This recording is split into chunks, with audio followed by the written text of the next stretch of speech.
We got a little double header action coming in the championship series tonight on a Monday, and some good pitching matchups as well. But how should you be betting these two-pack of games we got here in the ALCS and NLCS? You're in the right place. If that's the question you want answered, I'm Dan Alexander with a fresh, new, non-raspy voice, ready to go with my boys here, Drew Martin and Adam Trigger.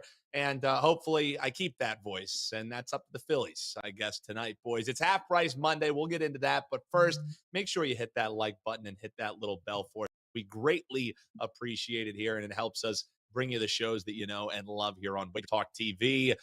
Boys, Phillies hosting the Dbacks and the Rangers with a series lead as we talk championship series, just like everyone predicted before the playoffs started. So playoffs have been anything but predictable here in baseball. I mentioned that Phillies and D-backs game, but Trig, I want to start with you and talk some Rangers and Astros. I know our producer behind the scenes, Robert Harris, is hoping for a nice bounce back for Houston, as Texas already grabbed the game here against the Astros. And now, mentioned that pitching matchup, it seems like Eovaldi has been one of your Achilles heels here as we've talked on the show. He opposes Framber Valdez as they're looking to bounce back. How are you looking to bet this one, Trig? Yeah, well, just I'm not going to touch. I'm not going to give too much on the side here because, to be honest, Dan, I think you can make a decent case for both. Like the Agreed. Rangers, I'd love to bet against them, but they're 6-0 in the postseason. They've faced no adversity whatsoever. Eovaldi's been great, and I don't really want to back Framber Valdez, so it leads me to the total, and my gut's telling me there's going to be runs in this game. So obviously, yesterday 2-0, the Astros bat don't show up. The Rangers get the win in game one. But at some point, I really do think the Rangers pitching staff's going to get blown up. I don't know if it'll be here, but it just feels like they're going to face some adversity at some point, and some of the pitching metrics are going to start to regress back toward what they were this season. Listen, Evaldi's a great pitcher, right? Like he had a really strong 2023, 3.63 ERA, 1.14 whip. But in two playoff starts so far, he's got 15 strikeouts and no walks. He's 2-0. He's been virtually unhittable. And I guess I just don't buy that, like, that's going to continue throughout the entire playoffs. The Astros, they showed offensively yesterday, but the Twin series, pretty good offensive output for them. Game one, they scored 6. There was another game in that series where they scored 9. So and they've seen him enough where I think the Astros could do some damage and break out of a little mini slump here. On the other side, I'm definitely willing to go against Framber Valdez from expecting him to give up some runs.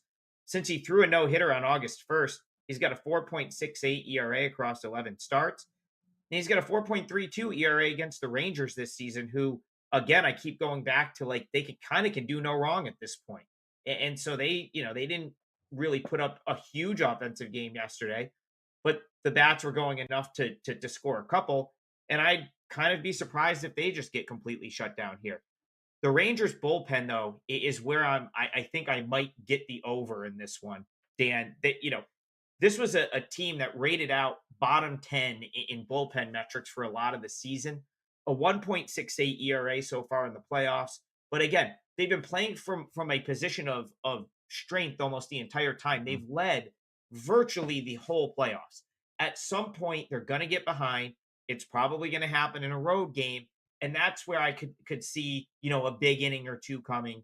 The Astros are no strangers to putting crooked numbers up in the playoffs. So with this matchup, I feel like, I don't know that the number's incorrect at 8.5, but this one feels like it could finally have some runs for both teams. And if they each get to 4, you've got the over. So I lean toward the over in this game. A lean towards the over. Our man Drew Martin has a best bet coming up here for free on the side. So make sure you stay tuned for that one. And also hop below in the comments and let us know how you're looking to bet it. You got anything first 5? We got Titan CT in the live chat talking about Rangers and D-backs in the first 5 potential looks for him. We love hearing your plays. We love chopping it up with you in the comments below. So make sure while you're down there, you hit that like button as well. But Drew, You have a client play in this Phillies and D-backs game coming up here. So I won't ask you to divulge that. It's half price Monday. Go grab that play. Come on, folks. But as far as just overview on this game, you have any thoughts potentially on the total, any props, or are you just as excited as I am to see this one shake out? Because I don't know how many people predicted the NLCS being the Phillies and the D-backs, but it looks like it'll be a hell of a series, in my opinion. Oh, Dan, I can't wait for it, man. I mean, I know you as a Philadelphia fan. I believe you're 4 for 4 Philly, meaning all four major sports. And the Eagles Unfortunately, coming off of the first loss of the season. I did want to ask you before just kind of giving an opinion here on this game. Do you think yeah, that helps the Phillies cause, or do you think it hurts the Phillies cause? Because I'll tell you this, Dan, that is the best atmosphere at home for the Phillies, I yeah. think, across all of baseball, man. That was wild stuff. Yeah, I mean, we've joked about it before on the show here, Drew, is like I can call them a subhuman horde in Philadelphia because I'm a former member of that subhuman horde. Here's the thing is Phillies fans didn't really have much to head into this series and be pissed off about, right? Like it was a fun Yeah. series. You beat your division rival in the Braves. So flying high, and then the Eagles drop the ball because most Phillies fans are Eagles fans too. Most fans in that city are 4 for 4. So this was already going to be a raucous crowd. Now you're going to have a hostile crowd who's looking for blood, and I don't know if they're going to get it from Jalen Hurts, who threw 3 interceptions. So they're going to be looking for it for the man who's on the mound for the D-backs. So yes, what was going to be a fun, loud, crazy environment that I agree with you is one of the best in baseball, one of the best in sports is Mhm. Red October. There's going to be a little bit something extra behind that. So I don't know if things go wrong for the Phillies early, it could be a negative. If they can jump on top of the D-backs, that crowd is going to get nuts quick, Drew. Sure, and we've seen that already at Citizens Bank. I mean, my Miami Marlins, what they had a quick exit, thanks to the Phillies, and it was almost like I feel like the crowd kind of piled on. That's a good point. The Phillies getting out to leads here, which they've pretty much done all Mm. postseason long. I mean, sweeping the Marlins and then just giving up one to the Braves. One thing I do want to point out here, with both of these two pitchers, I mean, I would say the aces of both staffs here, Zach Wheeler and Zach Gallen. Um, this postseason, guys, has come down to teams that jump out to a lead have a really good record, and teams that out homer their opponents are now 15-1 this postseason. And sure enough, Philly and Arizona are tied with an MLB high 13 homers this postseason. So who's able to hit the long ball, I think is going to have a great deal to the outcome of this game. It's going to be great atmosphere in the stadium. Look, Zach Wheeler's been lights out. Zach Gallen, he's put up some great numbers as well. So can both of these two pitchers keep the ball in the ballpark? I think that's the question. Sidewise, it's gonna come down to that. But totals wise, I actually think that both of these two pitchers come out and pitch very, very well. They've done so Mhm. of recent here. So I know I might be in the minority here, Dan, but I lean towards the under on the total between the Phillies and the D-backs. No, and I'm glad you mentioned that because two bets that I locked in before we hopped on here on the show.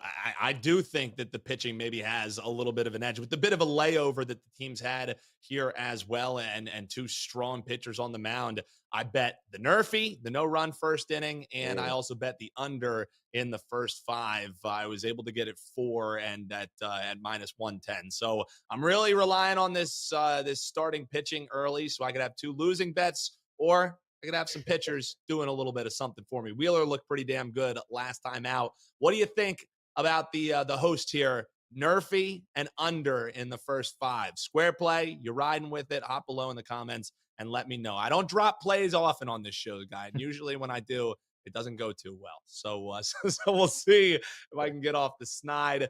Trig, you heard some overall thoughts from Drew there, and I agree with a lot of what he was saying. So I'm wondering for you as we talk a little best bet time here. It's only a 2 card or a 2 game card.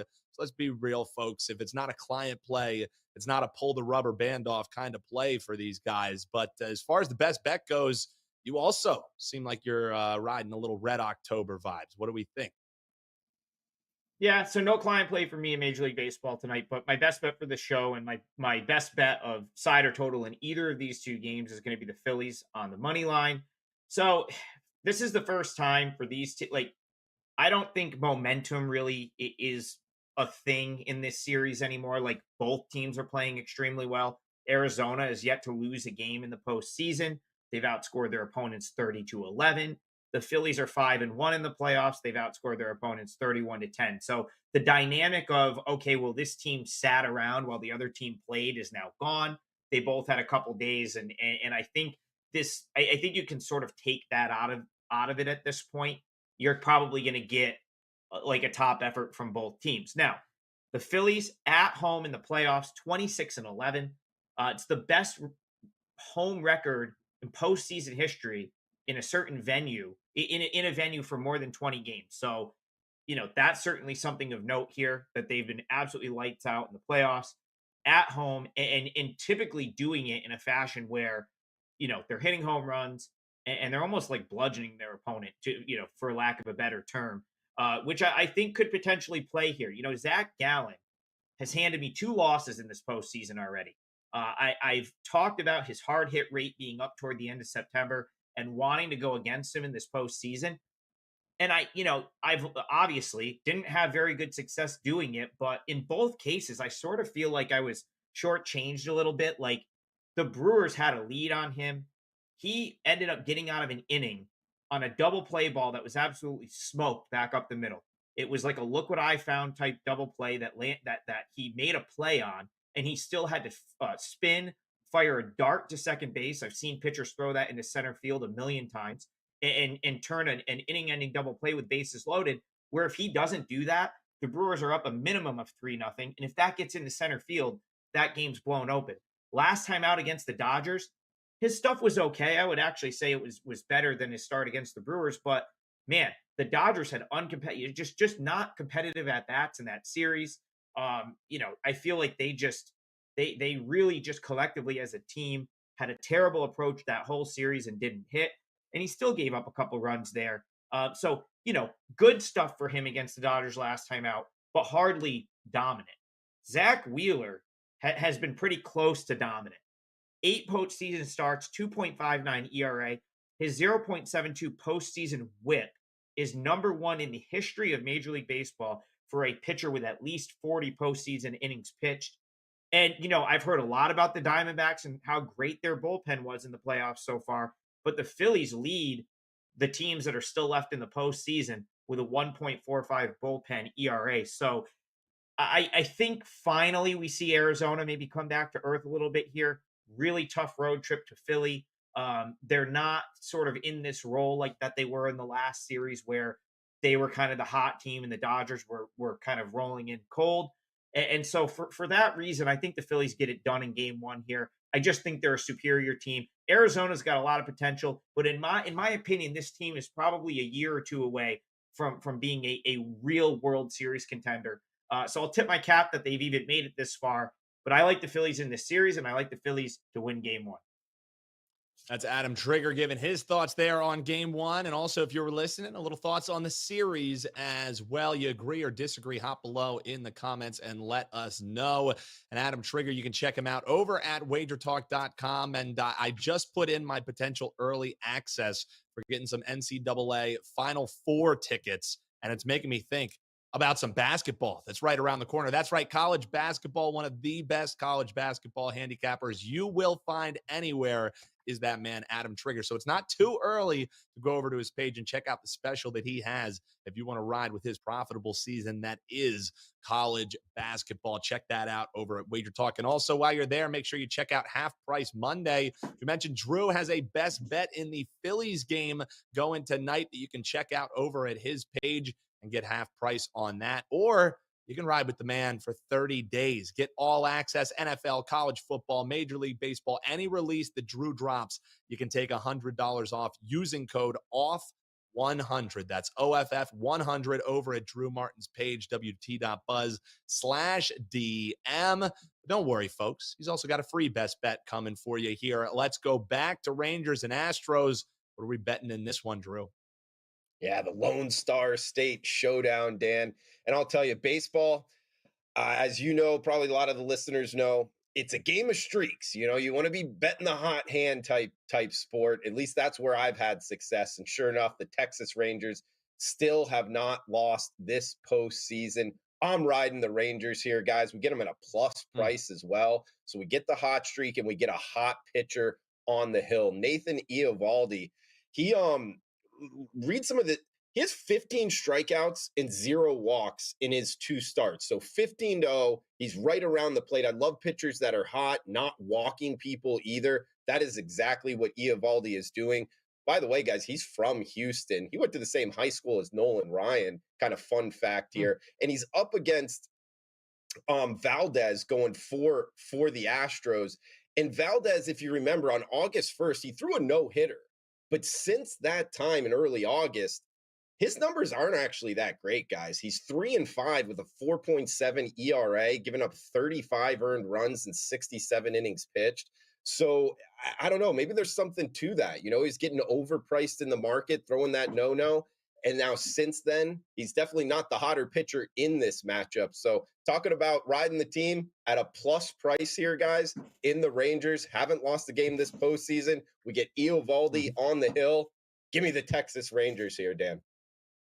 Ooh, our man behind the scenes, Robert, not too happy about that one there, but at a plus money price, man, you don't have to do much to talk me into that one, Drew. So we're looking at Texas. We're looking at the Phillies. That's the free plays for these guys. But you can go check out the client releases over at WagerTalk.com. But before you head over there, make sure you hit that like button. Make sure you hit subscribe because we have so much content coming your way between the mini hustle episodes. These guys are dropping basically on the daily. Our man Brian Power dropping the Power 5. And of course, we got opening line report. Drew just came off of. We got Wager Talk today daily.